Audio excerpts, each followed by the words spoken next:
What's going on, guys? Welcome back to the channel. Today we're talking about the pump house because it's a little bit cooler today, and I kind of wanted to show you what I've done with it to insulate it and make sure that it doesn't freeze over the winter, which is something new to me. I've never had a well before, so I didn't know that that needed to be done.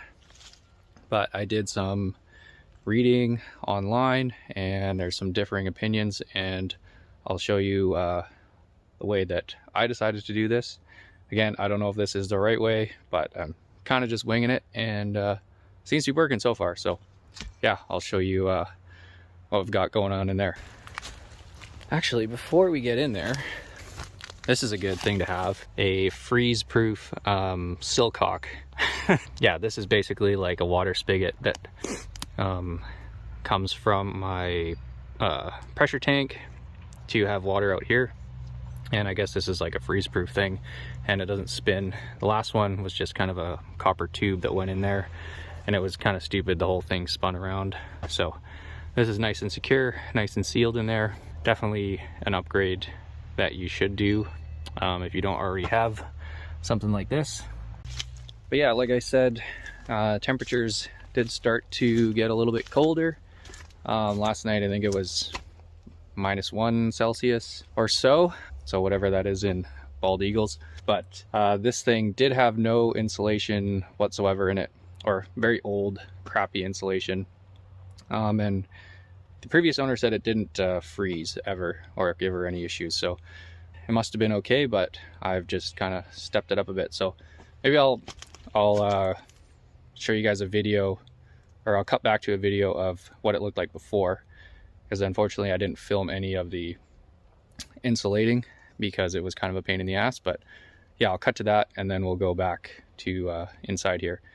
And just for note, it's about 5 degrees Celsius outside right now, so yeah, I'll show you what the temperature is on the inside.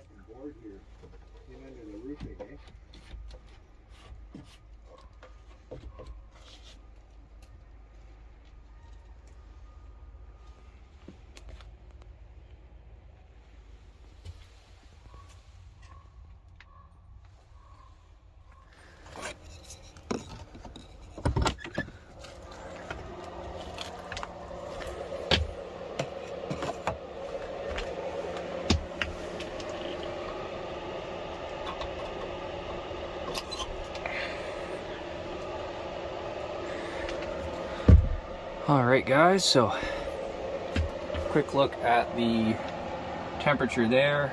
We're sitting at about 22 degrees in here, and basically what I've done, the way that I've decided to seal this up, is basically seal this thing right tight. And there were a couple trains of thought on this from reading online. Some said you needed ventilation, others said to seal it up tight, and I've just decided to go with the sealing it up tight. So as you can see here, I've filled in all of the open space of the cinder block with spray foam, and this insulation here, it's an R22, which I didn't calculate out what sort of insulation I needed. I literally just bought the only insulation that was 22 inches wide, because the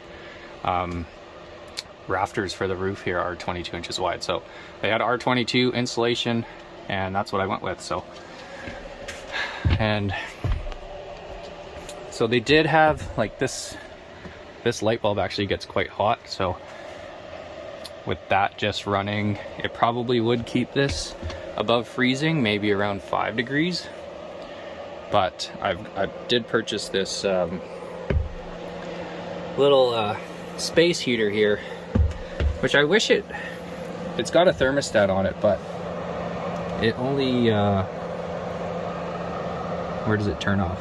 It turns off here, so that's as low as it goes, and I guess that's around 20 degrees. So I think it must be around 25, because it seems to kick on and off at around 25. But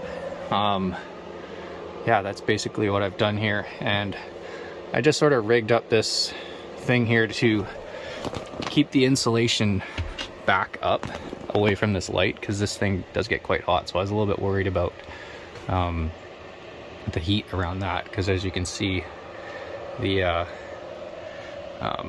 insulation here does bulge out quite far. So, and then I did go around the edges here with some tuck tape just to seal everything up even further. Yeah, I'm sure if you're somebody who does insulation here, you're probably cringing at this, at how it looks, but I've never done this before, so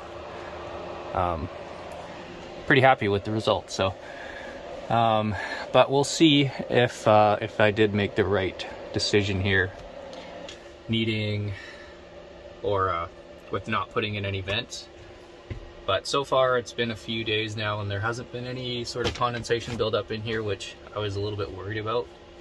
But yeah, it is nice and toasty in here, like 20 degrees coming in here from the outside when it's -1 is pretty nice. So there is no worry of this thing freezing in here for sure. Show you here.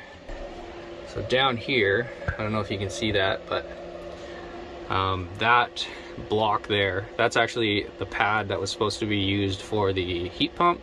It's like a foam block with some, like a thin layer of concrete on that.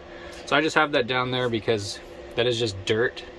When we cleaned this place out, there was actually it was like an old blanket just stuffed down there, which is all rotten and wet and gross. So figured I'd just use that and just cover it up a little bit. But yeah, like I said, it's super warm in here, so don't really have to worry about it freezing in here. But yeah, I will keep an eye on it and see if condensation does build up in here. But so far it's nice and dry, nice and warm. Yeah, you could camp in here quite comfortably if you wanted to, but yeah, I still need to seal up the door here. As you can see, I can't actually close it, but it's not quite an airtight fit. I was thinking about putting in a little sort of gasket around the door here to seal this up even more, but yeah, it might help the heater from kicking on and off as often as it does. But yeah, every time I come in here, it's real nice and warm. Although I am a little bit sketched out that this is not a sort of grounded plug. It's kind of like a house plug, but there's no moisture in here really to be worried about. So yeah, that's kind of my interpretation of how to insulate a well house, pump house. So anyways guys, that is it for this video. Just my solution to keeping the pump house from freezing this winter. Hopefully this video helped you out, gave you some ideas. If you've noticed that I've done anything glaringly wrong, then definitely comment and let me know, because like I said, with all this stuff, it's all new to me and I'm just sort of winging it. So yeah, comments, feedback is well appreciated. So yeah, that's it for this one. Thanks for watching.